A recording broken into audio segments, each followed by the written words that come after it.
Bismillahirrahmanirrahim. Assalamualaikum warahmatullahi wabarakatuh.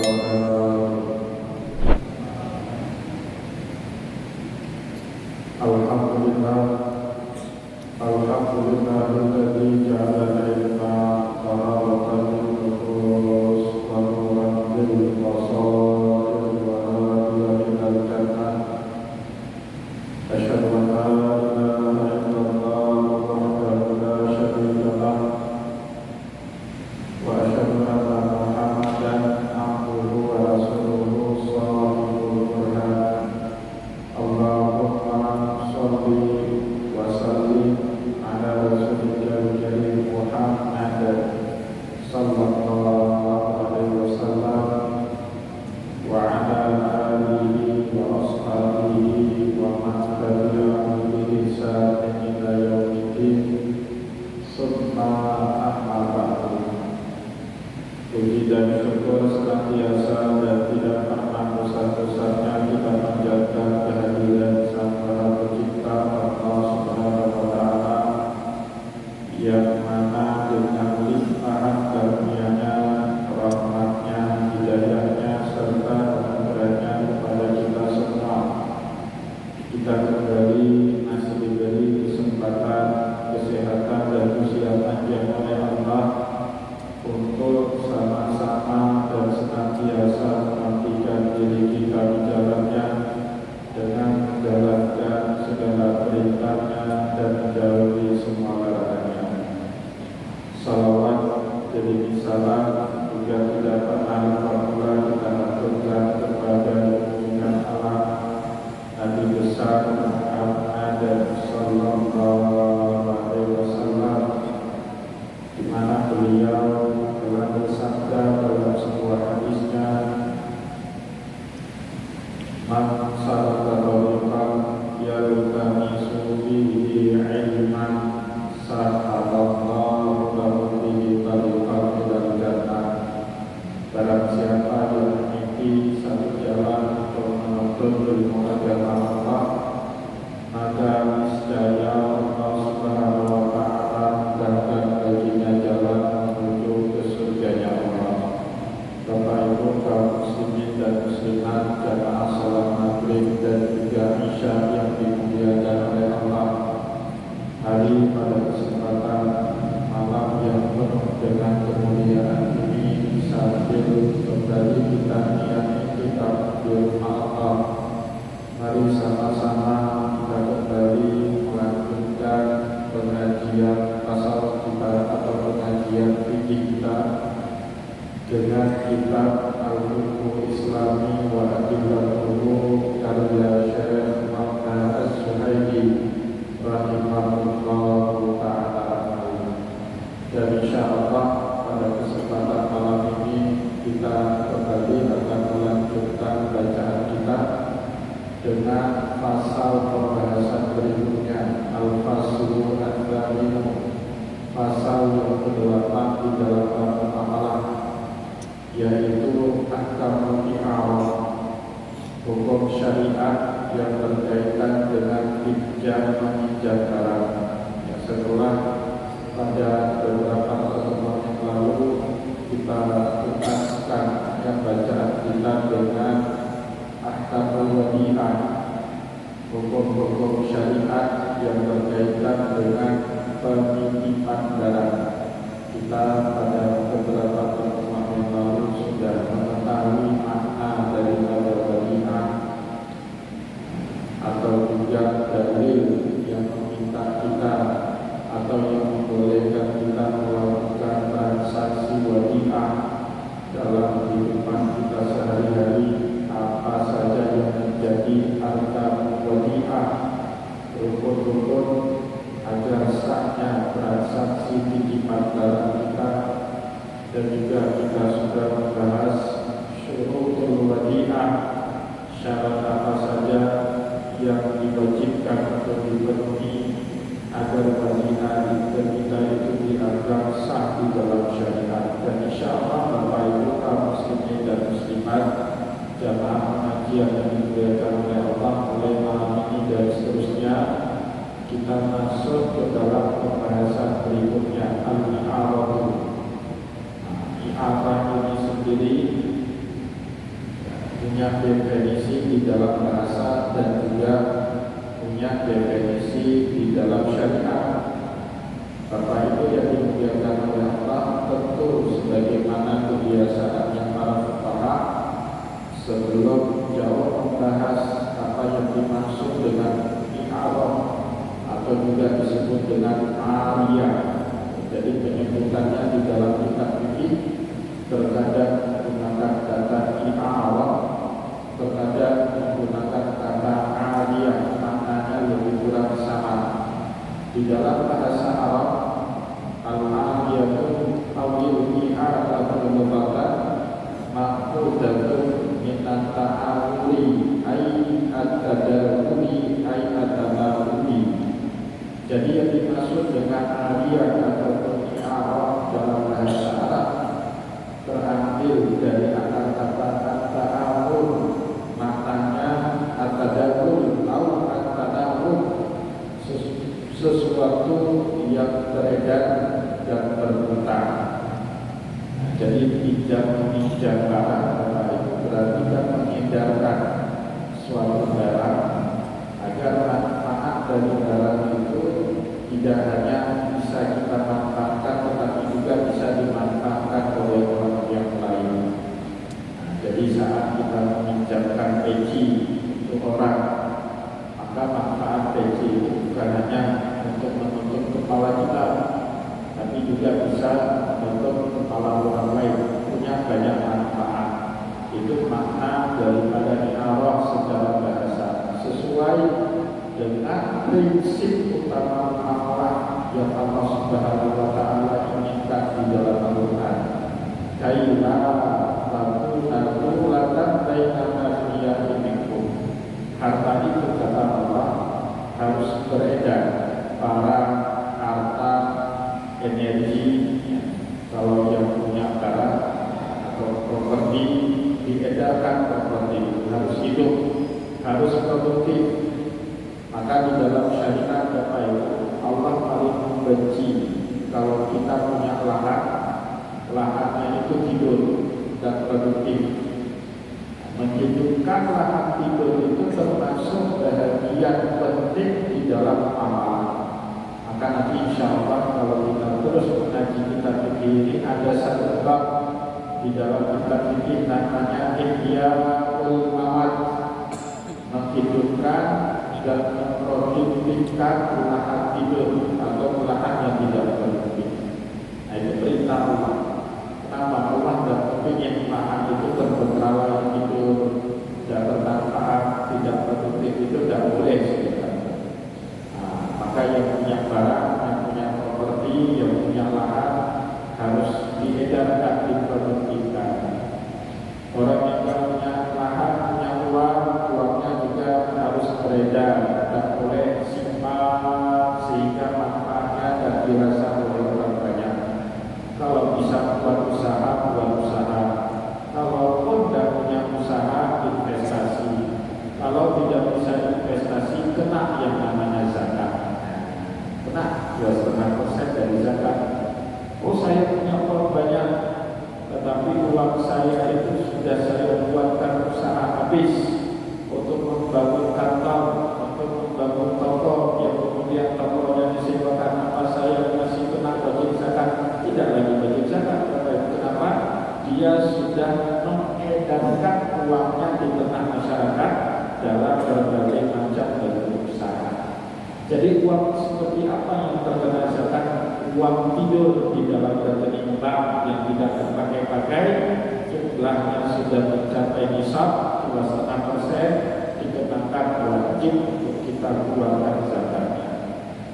Ada orang tidak punya barang, tidak punya uang, tapi punya tenaga. Tenaganya itu harus beredar membantu orang lain. Maka ada yang disebut dengan sektor jasa, bantu orang dengan pikiran, buat jasa konsultasi hukum, konsultasi keuangan, konsultasi kesehatan dan seterusnya, supaya saling bermanfaat antara satu manusia dengan manusia yang lain. Nah, maka semuanya Bapak Ibu di dalam agama kita harus beredar, harus berputar, tidak boleh statis. Itu makna dari firman Allah Subhanahu wa taala di dalam Al-Qur'an, kaila takuna dulatan bainal anbiya'i minkum, supaya apa? Uang, harta, barang, jasa tidak berputar kepada orang itu saja, tetapi berputar kepada masyarakat luas, sehingga manfaatnya dirasa luas di dalam kehidupan manusia, dalam kehidupan sehari-hari. Bapak Ibu kaum muslimin dan muslimat jamaah pengajian yang dimuliakan oleh Allah, adapun di Arab secara syariat dimaknai berbeda-beda oleh para ulama untuk efisiensi supaya kita fokus kepada pembahasan, tidak terlalu bertele-tele kepada khilafiyah para ulama di dalam memaknai makna daripada aliyah atau i'rab. Kita batasi pembahasan tentang definisi istilah tentang aliyah ini dalam definisi mazhab Syafi'i dan Hambali. Wa arrafaha asy-Syafi'iyyatu wal Hanabilatu bi annaha ibadatul manfaati bila iwati. Jadi yang dimaksud dengan aliyah atau i'rab menurut para ulama yang dalam mazhab Syafi'i dan Hambali, yang dimaksud dengan i'rab, yang dimaksud dengan aliyah adalah ibadatul manfaat bila iwati. Si pemilik barang atau yang disebut dengan al-mu'ir membolehkan kepada al-mu'ar alaih, kepada orang yang dipinjamkan barangnya untuk mengambil manfaat tanpa berpindah kepemilikan dan tanpa ada ganti rugi sama sekali. Itu namanya pinjam. Jadi yang namanya aliyah atau pinjam di dalam agama kita apa maksudnya? Ibadatul manfaat.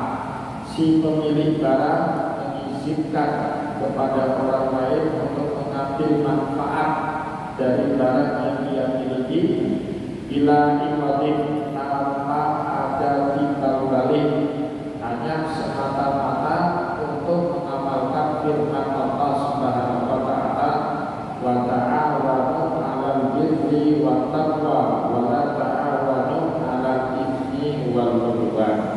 Tolong menolonglah. Jadi aliyah ini Bapak Ibu termasuk dalam akad tabarruk.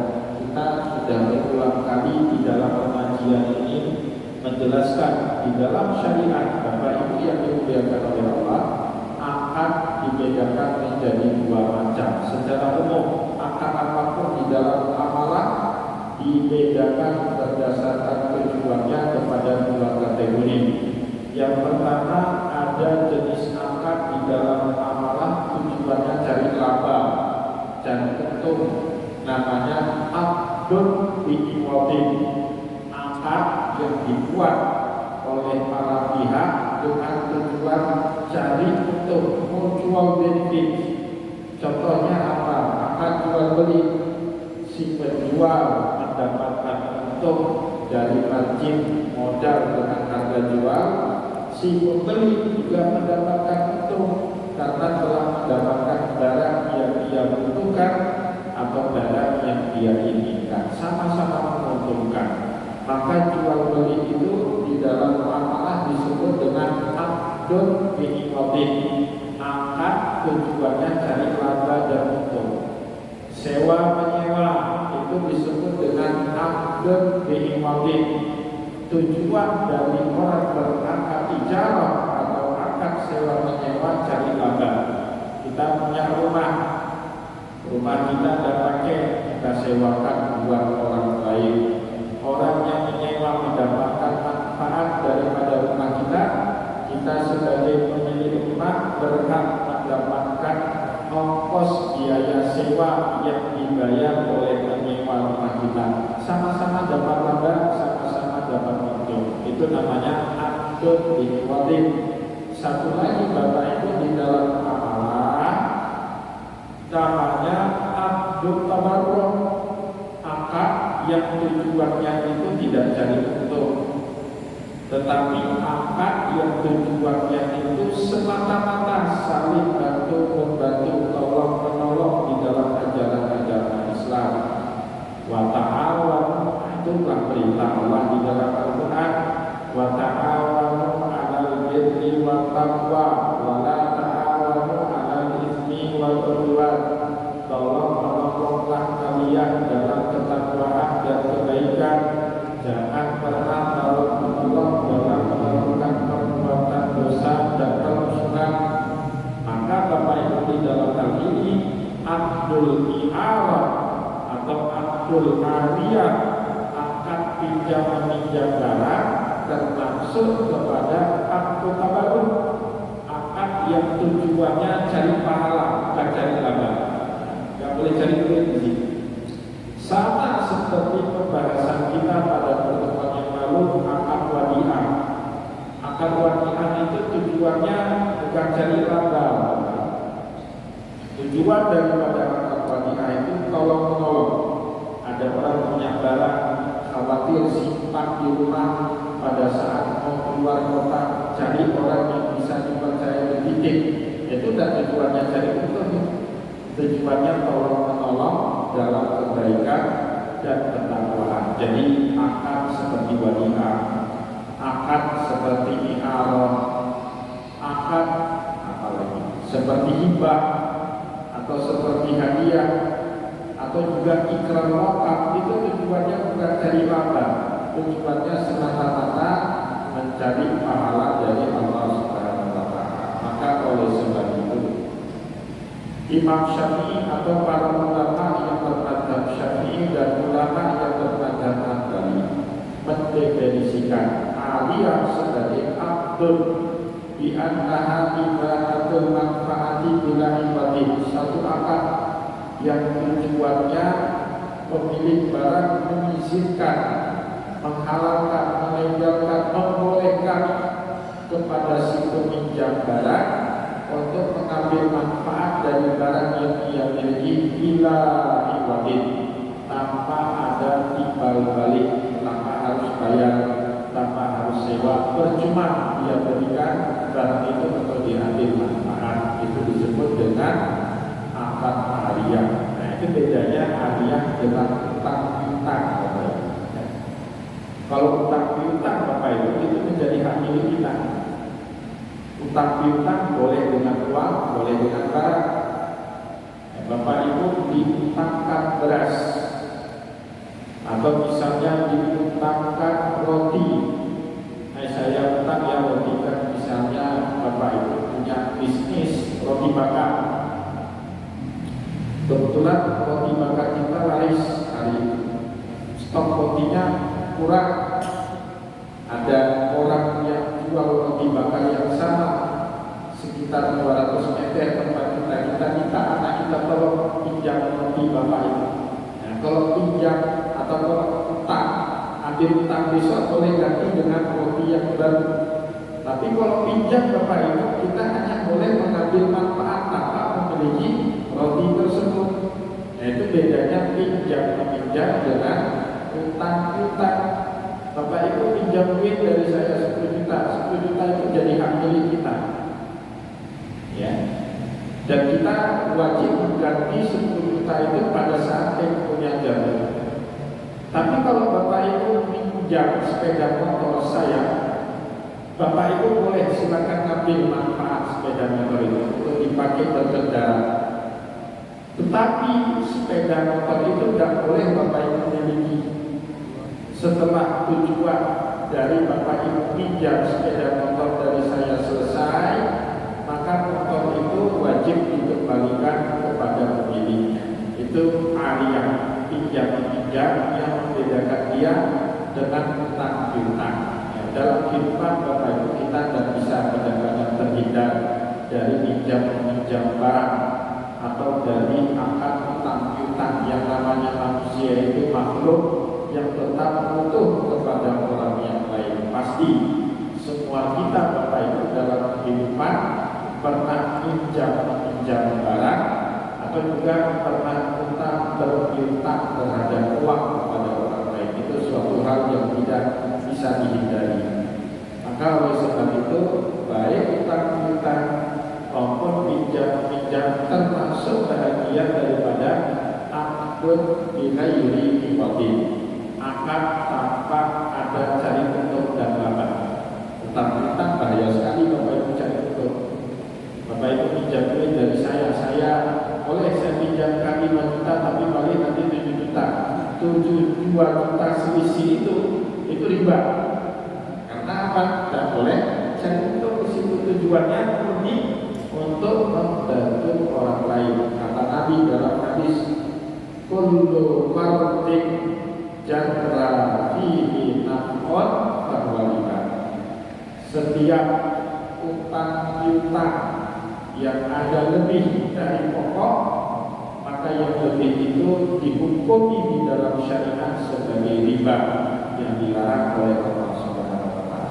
Ya, jadi kalau akadnya derma murni cari pahala, tidak boleh cari laba melalui akad muamalah tersebut.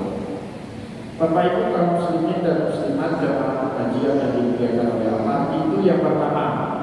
Setelah kita definisikan apa makna daripada aliyah, baik secara bahasa maupun secara syariat, tadi juga kita telah membedakan apa bedanya aliyah dengan dainun. Aliyah diterjemahkan ke dalam bahasa Indonesia sebagai pinjam barang. Dainun diterjemahkan ke dalam bahasa Indonesia sebagai utang piutang uang. Jadi dua hal yang berbeda antara satu dengan yang lain. Kemudian di dalam kitab Fiqhul Islam Fadilatuhu, Syekh Wahbah Az-Zuhaili juga menjelaskan perbedaan antara aliyah dengan hibah. Aliyah takhtalifu anil hibati. Aliyah ini juga Bapak Ibu, kata Syekh Wahbah Az-Zuhaili, berbeda betul dengan hibah. Di antara walidatun ala hanafi, karena yang namanya wadiah itu hanya boleh diambil manfaat daripada barang, tidak boleh kita miliki barang tersebut. Apal hibatu faturadu ala ainil mali, sedangkan hibah itu sendiri saat ada orang memberikan hibah terhadap suatu benda, suatu barang kepada kita, maka yang terjadi bukan hanya hak untuk memiliki manfaat dari benda itu, tetapi juga berpindah hak kepemilikan dari benda tersebut kepada kita. Nah, itu namanya hibah. Nah, Bapak Ibu, jadi kalau ada orang menghibahkan barang, berarti yang berpindah itu dari penghibah kepada kita bukan saja hak menggunakan manfaat dari barang yang dihibahkan, tapi juga hak kepemilikan dari barang hibah itu berpindah total semuanya kepada kita. Ada jemaah kita pertanyaan baru-baru ini hari Senin atau Selasa kemarin, jamaah kita itu cuma punya anak satu anak itu perempuan pula. Dan jamaah kita itu Bapak Ibu punya 4 orang saudara yang menurut keterangan beliau, saudara-saudaranya ini wali mahjur semua. Wali mahjur itu bahasa gaulnya wali brengsek. Bahasa agamanya wali mahjur. Kalau bahasa sopannya wali yang cuma mau hak tapi abai dengan kewajiban. Itu kan bertentangan Pak. Beliau PNS pejabat kan. Istrinya juga PNS, katanya banyak anak sebatang kara perempuan. Itu kan paling mentok anak perempuan itu cuma dapat setengah harta, setengah yang lain kepada wali. Jadi beliau tanya sama saya, Ustaz, bolehkah saya hibahkan semua harta saya itu kepada anak perempuan satu-satunya saya? Boleh di masa hidup, boleh. Seperti yang sudah kita kaji, boleh. Semasa kita hidup, harta itu hak penuh di tangan Bedanya kalau kita sudah mati, Allah atur. Bolehnya hanya kepada orang-orang yang sudah diatur sama Allah dalam ilmu faraid. Tapi kalau kita masih hidup, itu terserah kita. Harta itu mau kita hibahkan semuanya, mau kita wakafkan semuanya, atau mau kita belanjakan untuk diri kita semuanya, boleh. Oh ya udah, kalau seperti itu saya hibahkan semua harta saya kepada anak, silakan. Tapi nanti kalau anak bapak durhaka, diusir bapak dari rumah sakit. Ya kan? Karena bukan lagi milik orang tuanya, hartanya itu Pak sudah berpindah ke pendidikan dan manfaat kepada orang yang dihibahkan. Syukur-syukur kalau anaknya berbakti. Tapi perlu diingat Bapak Ibu, ini akhir zaman. Banyak kita dengar cerita anak durhaka. Bukan hanya anak yang ingin menguasai harta orang tuanya, bahkan di zaman gila seperti sekarang kita dengar anak menuntut harta bapaknya. Dulu mungkin tak pernah kita dengar, tapi di zaman sekarang kita dengar itu. Maka saya bilang sama yang bersangkutan yang nanya itu sama saya, Pak, hati-hati hibah semua hartanya buat anak. Walaupun dia anak sebatang kara, anak satu-satunya, tapi ingat, ini akhir zaman. Kalau bapak sudah hibahkan rumah, hibahkan mobil, semua hibah kepada anaknya, maka mobil, rumah, dan semua hartanya baik itu milik anaknya, sah dalam hukum. Anak itu mengusir bapaknya dari rumah hukum. Etika lagi nanti. Jadi kamu pikiran bapak, nanti benar anaknya dia udah hibah. Itu tergantung bapak gimana dulu didik anak.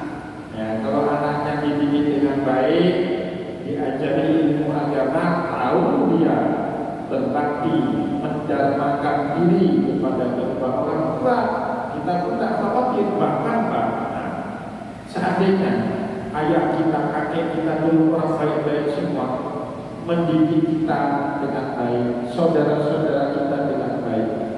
Kita walaupun punya anak perempuan 5, 10 anak kita semua perempuan, gak khawatir kita. Kenapa? Saudara-saudara kita itu dapat didikan agama yang baik dan baik. Dia kan gak akan abai kan? Gak akan abai dengan jawab. Kenapa sekarang ada orang menghibahkan semua hartanya kepada anak di masa hidup? Karena khawatir saudara-saudaranya ini wali brengsek semua. Sebabnya kan itu. Tapi coba Bapak Ibu, kita punya ayah dulu bagus sekali kasih pendidikan agama saat ini. Kita meninggal dunia, walaupun anak kita perempuan sebatang kara, kita nggak khawatir. Kenapa? Wali-walinya insya Allah akan menjaga anak kita seperti dia menjaga anak kandungnya sendiri. Ya kan, anak saudara kita itu sebenarnya anak kita juga. Begitu nggak ada lagi ayahnya, siapa yang jadi wali? Dia nggak boleh nikah, anak perempuan itu nggak boleh nikah, anak persetujuan pamannya, ya kan? Nah, masalahnya di zaman kita ini terlalu banyak orang yang nggak paham agama, sehingga banyak wali yang tahu haknya saja, tapi abai dengan kewajiban. Untuk mensiasati itu lahirlah pertanyaan-pertanyaan seperti ini. Bolehkah hibah semua di masa hidup? Ya, bagi yang punya banyak anak laki-laki, alhamdulillah saya punya anak laki-laki, kan seperti itu. Bagi yang punya anak perempuan aja, alhamdulillah kita boleh. Nah, itu sebabnya Bapak Ibu, karena kita dan lagi taat dengan aturan agama. Bapak Ibu kaum muslimin dan muslimat jamaah pengajian yang dimuliakan oleh Allah. Nah, itu bedanya. Kalau Arya, kita cuma punya hak menggunakan atau mengambil manfaat. Hibah bukan sekedar manfaat, tapi tidak kepemilikan. Nah, itu bedanya ya. Nah, maka kadang-kadang nyaris juga kita di negara ini. Saya baru-baru ini diajak diskusi sama Pak Kakak Anak Bandar Aceh. Itu sekolah-sekolah madrasah kita, sekolah di Indonesia ini kan ada 2, sekolah negeri SD, SMP, ada madrasah, madrasah ibtidaiyah, madrasah sanawiyah, madrasah aliyah. Madrasah ini Pak, rata-rata tanahnya itu tanah wakaf. Itu Lekaring itu di atas tanah wakaf. Atau Milamun itu tanah wakaf. Tanah wakaf Gabung Lampung. Aturan negara, aturan Kemenq, Kementerian Keuangan. Kalau statusnya tanah wakaf, maka pemerintah tidak boleh memberikan skema bantuan untuk membantu sekolah. Kenapa statusnya tanah wakaf? Supaya sekolah itu dapat bantuan SBSN namanya. Selain bantuan BOS, dapat bantuan untuk infrastruktur sekolah. Syaratnya apa? Tanah itu harus selalu dihibahkan untuk negara. Kalau sudah dihibahkan, nah statusnya bukan lagi tanah wakaf. Boleh hak gunanya itu sesuka negara karena sudah dimiliki jadi tanah negara. Kalau nanti negara mau buat diskotik di situ boleh, mau buat perkantoran boleh, mau buat tempat pelacuran boleh. Kalau negara yang tidak harus, kan dilema itu. Padahal orang wakaf itu cari apa? Tanah. Wakaf untuk bangun madrasah, wakaf untuk bangun madrasah, wakaf untuk bangun masjid. Dilema Pak. Sekolah-sekolah madrasah yang berdiri di atas tanah wakaf itu dilema. Kenapa? Aturannya memiskinkan madrasah itu. Akhirnya karena nggak sanggup mikir, padahal kalau ditanya pertama dengan kita nggak kejadian seperti ini. Ada skema lain bisa bantu tanpa harus mengutip-utip duit wali murid. Itu dilarang dalam undang-undang. Nggak boleh. Akhirnya karena kepala sekolahnya nggak sanggup mikir, cara yang paling mudah pakai komite, tarik duit sama wali murid semua, melanggar undang-undang, bisa dipidana itu kepala sekolah. Padahal saya ngajak kemarin sama Pak Kakak, ayo kita wakaf. Ada namanya cash wakaf link deposito. Kita sudah jalankan Pak dengan Bank Aceh 1,6 miliar berkumpul 35 juta manfaat atau bagi untung dari deposito itu kita berikan ternak 14 ekor kambing, sekarang sudah berkembang 26 ekor kambing, bapak produktif. Gimana caranya Ustaz? Seluruh wali murid 6 tahun kan dia menyekolahkan anaknya di madrasah ibtidaiyah dari kelas 1 sampai kelas 6 diajak berwakaf minimum 1 juta rupiah. Ada berapa di Lekaring itu? Saya tanya ada sekitar 900 wali murid, hampir 1000. Diajak lagi seluruh masyarakat yang ada di Kecamatan Lekaring, ayo berwakaf bantu madrasah.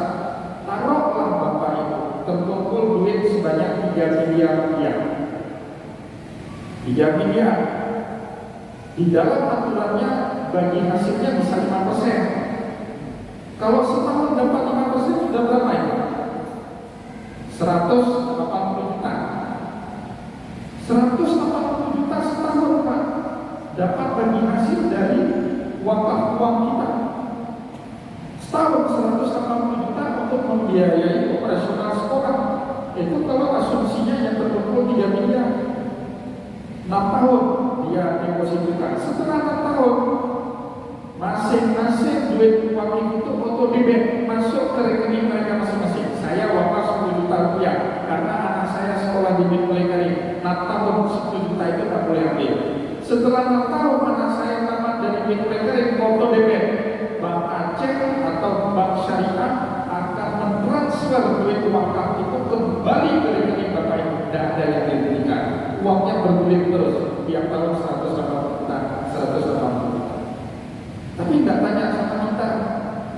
Padahal ada skema lain. Akhirnya bermasalah Pak. Lampung bermasalah, Lekaring bermasalah.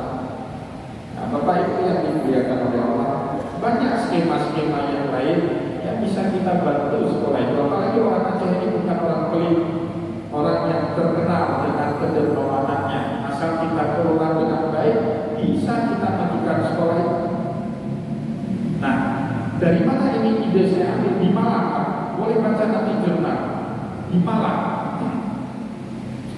salah satu kabupaten kota di Jawa Timur, ada satu madrasah ibtidaiyah berdiri di samping sekolah Kristen Canisius. Bapak Ibu kalau tahu, salah satu sekolah terhebat di Indonesia ini milik Yayasan Canisius, tapi Kristen, dananya tak terbatas. Kita harus tahu Bapak Ibu, pendidikan itu mahal. Kalau kita mau anak kita pintar, harus didukung dengan infrastruktur sekolah yang paling modern. Kalau anak kita mau pintar, tapi kalau sekolah bangkunya patah, mejanya rusak, papan tulis pinjolnya nggak ada, kapan anak kita cerdas? Ini minimal berdampingan dengan sekolah SD Canisius. Sekolah SD Canisius ini anggarannya 1 tahun sampai 5 miliar operasionalnya saja, di luar gaji itu 5 miliar. Ini nggak dapat bantuan dari pemerintah ke infrastruktur. Kenapa? Berdiri di dalam papan. Data satu tokoh masyarakat di Malang sana yang kebetulan dosen di Malang, dia menggalang dana wakaf yang terkumpul 7 miliar. Tiap tahun diberikan hasil bagi deposito dari cash wakaf di deposito itu 6%. 7 miliar dapat 6%. Berapa 7% dari 6 miliar? Sekitar hampir 500-an juta. Dan ini kan dipakai untuk biaya sekolah 500-an juta. Bisa. Nah, tapi kepala sekolahnya tidak bertanya sama kita. Kakak menangnya juga tidak diskusi sama kita. Akhirnya sekarang sudah nyepet menjadi ini solusinya. Oh yang menarik juga, iya. Tak ada yang diberikan. Kita bukan ambil duit wali murid, cuma ganti menabung, namanya wakaf. 6 tahun aja, selama anaknya di sekolah itu 6 tahun, sekali aja dia berwakaf, minimum 1 juta rupiah. Nanti pegangannya apa Pak Ustaz? Setiap kali jamaah berwakaf di lembaga resmi, nazir resmi, itu diberikan 2 dokumen, akta ikrar wakaf dan sertifikat wakaf. Itu dokumen dipegang baik-baik. 6 tahun setelah anak Bapak Ibu selesai di madrasah, dokumen itu pergi ke bank, minta cairkan kembali foto bebek dari kita, tidak ada yang dirugikan. Nah, Bapak Ibu kaum muslimin dan muslimat jamaah pengajian yang dimuliakan oleh Allah, itulah pentingnya kita belajar fikih muamalah. Banyak solusi-solusi yang lain yang bisa kita bantu umat, tapi karena kita malas mikir, akhirnya tidak ada yang mau membantu sekolah-sekolah madrasah seperti itu. Saya di madrasah, ini mulai karir saya, ya, ini lampu saya di tanah wakaf. Coba Bapak Ibu sekali-kali jalan ke lampu, bandingkan dengan sekolah SD. Saya itu Pak, papannya roboh, papan tulisnya masih ada yang pakai kapur. Padahal kapur itu bahaya sekali kan bagi kesehatan. Bahaya. Mau minta kutip uang, terkena aturan negara, nggak boleh minta duit.